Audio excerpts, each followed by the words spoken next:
నన్ను భయపెట్టాలని వచ్చావా? పిచ్చివాడా, నన్ను చూస్తే ఆ భయానికే భయమేసి ఆరిపోతుంది.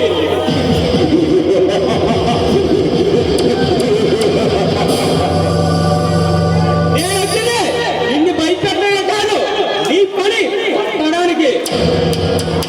అనుమానమా? సింహం లాంటి నన్ను ఇలాంటి చిట్టెలకలు ఏమి చేయలేవురా? నా ముందు కుక్కు కత్తిని వేస్తే నీ తాత తీస్తాను, జాగ్రత్త. ఓ కుక్కలాంటి నువ్వు సింహం అని చెప్పుకోవడానికి సిగ్గులేదా? నీలాంటి గదిదలు ఉరికొయ్యికి వేలాడదీసా ఒక్క సింహారా నేను?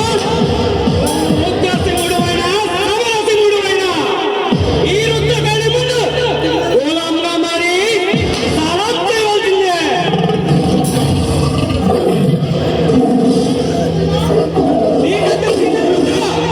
అర్ధరాత్రి దోపిడీ చేస్తూ అడవిలో దాచుకున్న ఆడంగి వద్దు నువ్వు. నా ముందు నిత్యులు చూపుడు చేస్తే నీ వెచ్చని రక్తాన్ని ఈ భూమాతను రక్త తరపున చేస్తాను. ఈ పిల్లల సిమ్ముతో పట్టుకుంటే మాత్సల చెంటల్లో పెడతాను, జాగ్రత్త. ఇలాంటి బచ్చాగాళ్ళు నేను చాలా మందిని చూశాను.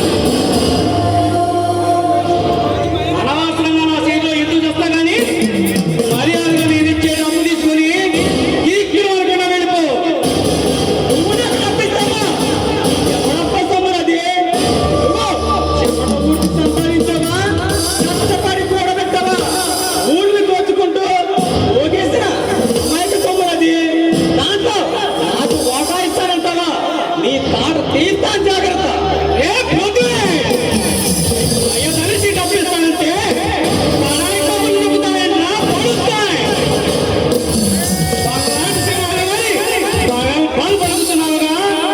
చంద్రాన్ని పులుగులిపించి ఆ గండ్రగొడ్డలతో ఈ శిరస్సు ఖండించి రక్త చిత్రకారులో కలిపేస్తాను, జాగ్రత్త.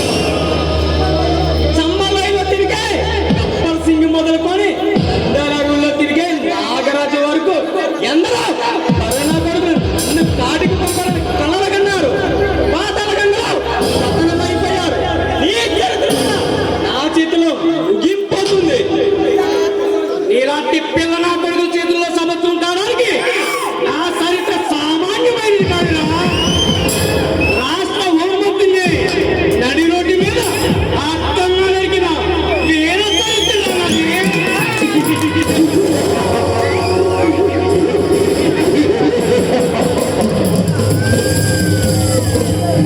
వీర చరిత్రగా చెప్పుకొని విర్రవీగితే నీకు ఇప్పుడే తగిన గుణపాఠం చెప్తాను.